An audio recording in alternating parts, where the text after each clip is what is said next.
Mass murder, torture, killer on the loose.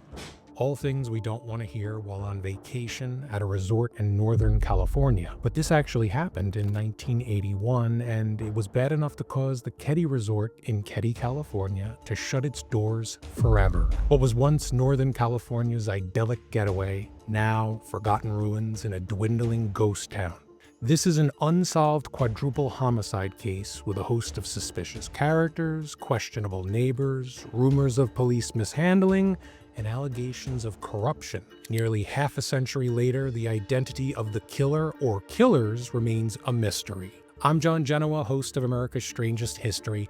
Join me for a real-life cabin-in-the-woods horror story as we try to sort out what really happened in Cabin 28 at the Keddie Resort. Our story centers around 36-year-old Sue Sharp. She was fresh out of a difficult marriage. She and her 5 children rented Cabin 28 at the Keddie Resort just 5 months before the murders. A mother, son, and son's best friend found bludgeoned with a hammer, stabbed, a young girl kidnapped. Her remains later found. All this happened in Cabin 28. The resort opened its doors back in 1910 near the Feather River in Plumas County. It featured a rustic hotel, a bar, restaurant, and 33 long-term rental cabins nestled in a thick pine forest. There was a sense of community among the residents at the resort. People were friendly. The Sharps were particularly friendly with their neighbors, the Smarts. The Smarts lived in nearby Cabin 26. Sue hoped moving to the resort would be the start of a new, happier life for her and her children. She had no way of knowing the kind of evil that was waiting for her in Cabin 28.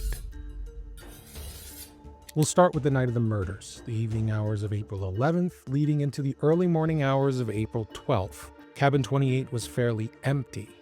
Sue Sharp's 14-year-old daughter, Sheila, went to a sleepover at a friend's house. 15-year-old John Sharp and his friend, 17-year-old Dana Wingate, were headed to Quincy that night, then back to hang out in John's bedroom in the basement of Cabin 28. 12-year-old Tina Sharp was next door in Cabin 27 watching television. She returned home around 10 p.m. Sue gave the okay for her young boys, Ricky and Greg, to have their friend 12-year-old Justin Eason over to spend the night. Justin was also relatively new to Keddie. He lived with his mother and stepfather, Marilyn and Martin Smart, in Cabin 26. Sometime between the late evening hours of April 11th and the early morning hours of April 12th, Sue Sharp, her son John, and his friend Dana Wingate were savagely tortured and murdered in Cabin 28. 3 years later, the remains of Sue's 12-year-old daughter Tina were discovered about 30 miles away. Around 7:45 a.m., 3 bodies were discovered by 14-year-old Sheila Sharp returning from her sleepover. When she opened the door, she was overcome by a foul odor. She stepped into the living room and saw something no child, or adult for that matter, should ever see. Her brother John was bound, lying on his back on the living room floor. His neck and face were caked in blood. Next to John was the body of another boy, similarly bound but lying face down. Both were tied together at their feet. Little Sheila noticed a yellow blanket covering what looked like a body. Terrified at this point, she ran to the neighbors for help.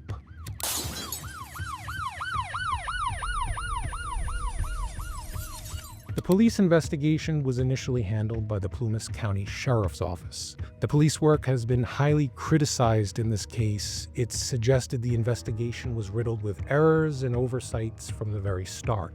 The crime scene was never properly secured. John Sharp, his younger brother and friend, were over in the basement the night of the murders. They slept there, purportedly undisturbed, while 3 people were brutally murdered just upstairs. Yet police never bothered to process the room.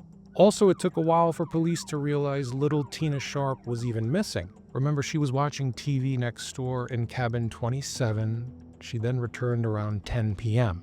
When police first arrived at the scene, Justin Eason tried telling them Tina was missing, but they ignored him. Justin stayed over in John's basement the night of the murders. It took hours before the authorities realized the 12-year-old daughter of the murdered woman, Sue Sharp, was missing. Inside Cabin 28 was a scene straight out of a horror movie. Investigators found 2 kitchen knives. One was used with enough force to severely bend the blade. Police also found a hammer, a pellet gun, and a pellet on the living room floor. This suggested to investigators the pellet gun was also used in the attacks. Each victim was bound with several feet of medical tape, extension cords, and electrical appliance wires taken from various appliances around the home. Sue Sharp's body was found under the yellow blanket. She was wearing a robe. Her underwear was removed and forced into her mouth along with a ball of tape. Both Sue and her son John had been beaten with a claw hammer and stabbed multiple times in their bodies and throat. Dana Wingate was also beaten, but with a different hammer. He was ultimately strangled to death. The living room floor was soaked with blood. They found drops of blood on Tina's bed, also bloody footprints and knife marks in some of the living room walls. While all this mayhem was going on, Sue's sons and their friend, Justin Eason, were asleep in the boys' bedroom. The boys were later found unharmed and undisturbed in their room the following morning after the murders. Apparently, they slept through it all, totally unaware. Meanwhile, a woman and her boyfriend staying in the cabin immediately next door told police they were woken up around 1:30 a.m. by what they described as muffled screams. Apparently, it disturbed them so much, the couple got up and actually looked around. They couldn't determine where the screams were coming from and ultimately went back to bed. Why would the screams wake the neighbors, but not the three boys sleeping in the basement where the murders were happening? This was not something even the soundest sleeper would sleep through. Forensics showed John was the first assaulted. At some point, his friend Dana started to leave the room, but was struck in the head from behind with a hammer. They were tortured, especially Sue Sharp. This continued for quite a while, and there's no evidence of a robbery. The killers were in cabin 28 for a purpose, and that purpose appeared to involve torturing Sue Sharp. The bloody footprint turned out to be blood from the bottom of Sue's feet. They carried through the living room, leading police to suspect she was walked around and forced to watch them torture and kill her son and his friend. The Plumas County Sheriff's Office questioned Sue's neighbor, Martin Smart, that's Justin Eason's stepfather. Martin said something to investigators that pushed him to the very top of their list of suspects. A friend of his named Severin John Bobity, Bo for short, was staying with them on a temporary basis. He was with them the night of the murders. Martin said he first met Bo a few weeks earlier at the VA hospital where they were both receiving treatment for post-traumatic stress disorder. Martin claimed he suffered from PTSD from his time fighting in Vietnam. He told police that he, his wife, Marilyn, and Bo decided to go to the backdoor bar for a few drinks in the evening of April 11th. Martin worked at the backdoor bar.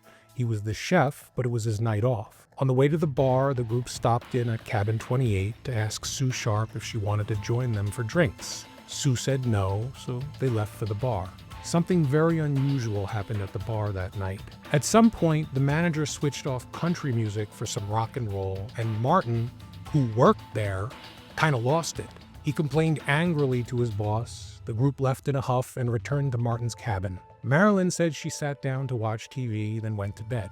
Martin, apparently still fuming over the music debacle, was apparently so angry he called the manager and complained again. But wait, it gets even weirder. After he finishes screaming at his boss on the phone, he and Bo bizarrely went back to the bar for more drinks. The Plumas County Sheriff contacted the Department of Justice in Sacramento. Two DOJ investigators, Harry Bradley and P.A. Krim, conducted additional interviews with Martin, Marilyn, and Bo. During Marilyn's interview, she made a shocking reveal. She told investigators she and Martin separated the day after the murders. He was short-tempered, violent, abusive, and she wanted out. After the interviews, Martin passed a polygraph, and the trio were eliminated as suspects. Turning for a moment to Justin Eason, the friend who slept through the entire ordeal with the two Sharp boys. As time went on, he started to change his story. He previously told investigators he was asleep during the murders like the other two boys and didn't hear a thing. Justin was polygraphed, then hypnotized twice. During one of the two hypnosis sessions, Justin described a dream he had that involved a boat and terrible things happening to the passengers.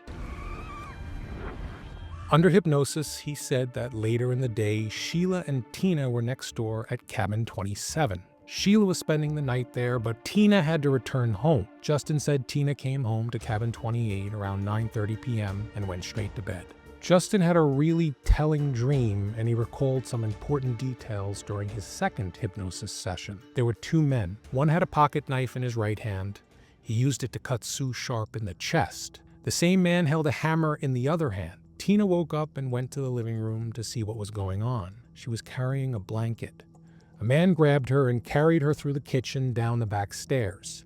He returned and removed a hunting knife stuck in one of the walls before picking up a blanket and leaving again. A little later, John Sharp and Dana came into the room and began arguing with the two men. A fight broke out. Dana tried to escape but was hit with a hammer. John was brutally attacked while Sue tried in vain to help her son. Justin watched all this from a hiding place behind the door. He saw the men tying up John and Dana. He saw Tina enter the living room holding a blanket, asking what was going on. He watched helplessly as two men grabbed her and took her out the back door while she tried to call out for help. He also saw a man cut Sue Sharp in the chest. Police re-interviewed Marilyn. She said Martin hated John Sharp. She also admitted that in the early morning hours of April 12th, the morning after the murders, she saw Martin burning something in the fireplace. It took 3 years to find 12-year-old Tina Sharp. In 1984, part of a skull and other bones were found about 30 miles away at Camp 18 near the Feather Falls in Butte County. Several months later, an anonymous caller told the Butte County Sheriff's Office that the skull belonged to Tina Sharp. Testing confirmed this to be true. The Butte County Sheriff's Office gave the original and the backup copy of the recording from the anonymous caller to somebody in law enforcement. Since then, both the original and the backup copies have disappeared. Remember Martin Smart's VA buddy, Bo? Well, investigators did a little digging into both of them and uncovered some interesting stuff. Bo said he worked as a Chicago police officer for 18 years, but retired after being shot in the line of duty. This turned out to be a lie, which really should have been picked up by the police. Bo also lied about how long he lived in Keddie by adding 2 weeks. He said Marilyn Smart was his niece, which was another lie. Bo claimed Marilyn was awake when he and Martin came home after their second trip to the bar. Had anyone been paying attention, they'd have noticed his statement contradicted what Marilyn said, which was that she was asleep when the two men came home. Bo also said he never met Sue Sharp, which contradicted what Marilyn said about the three of them stopping at the Sharp house and inviting her out for a drink. There were no follow-up interviews with Martin or Bo since investigators believed that they had no involvement in the murders. No longer a prime suspect, Martin moved out to Klamath, California. Bo returned to Chicago where he scammed several police officers out of money, was caught, but he died before serving any time. Martin Smart died in 2000. Not long after his death, his therapist told the Plumas County Sheriff's Office that Martin confessed to him about killing Sue Sharp weeks after the murders. He said he did it because she was trying to convince his wife Marilyn to leave him. He told his therapist it was easy for him to beat the polygraph and that he and the Plumas County Sheriff Doug Thomas were friends. There was a period where Sheriff Thomas was even purportedly living with him in his cabin. He said he killed the woman and her daughter, but didn't have anything to do with the boys. Martin said he had to kill 12-year-old Tina because she saw the whole thing and he couldn't leave any witnesses. Here's where it gets a little wonky. Martin's therapist said he implored Martin to turn himself in and also alerted the authorities. In fact, he was surprised it didn't lead to an arrest. That's when he reached out to the Department of Justice and asked for the special agents working on the Keddie case, Bradley and Krim. He told them about the confession and they wanted to meet, but that never happened. They ultimately dismissed his allegations as hearsay, and that was the end of that. In his third therapy session, Martin told his counselor he was suffering from PTSD. Turns out Martin did serve in the army in Vietnam, but he was a cook on a military base near Saigon, one of the safest places to be during the war. According to his therapist, Martin said he never saw any action, he never fired his rifle or heard gunfire. When pushed on the subject, he admitted he was never fearful and that he actually had an easy tour in the military. Turns out his buddy Bo was not much better. Martin and Bo said they met at the VA hospital as patients, but there are no records Bo was ever there. Bo served in the Air Force, but he was a janitor and there was a discrepancy with his timelines. He claimed to be several things, including a peace officer, which was proven to be untrue. Bo served time for armed robbery. He also did some time in California. Some have suggested Bo was involved with law enforcement as a snitch with the mob in Vegas. So what are we left with? A quadruple homicide that's still officially unsolved nearly half a century later? I think perhaps it's likely the killer or killers were already with Sue when the teenage boys arrived home. They may have unexpectedly walked right into it, probably tried to help, and a brutal fight ensued. Remember, the killers were there for a while. Evidence suggests Sue was the last to die. She was made to witness what happened to her son and his friend. She probably saw what happened to her daughter earlier as well. But who committed these horrific murders? Who would torture and kill a woman and her 3 children? Who's responsible for the deaths of the occupants of Cabin 28? Was it Martin and Bo? Some random psycho prowling the woods in Northern California? Or is this a case of the DOJ protecting a valuable confidential informant? I don't really know. And that's where we'll leave it. I'm John Genoa. Let us know what you think in the comments, and please subscribe. We'll be back with more from America's Strangest History soon. Thanks for watching.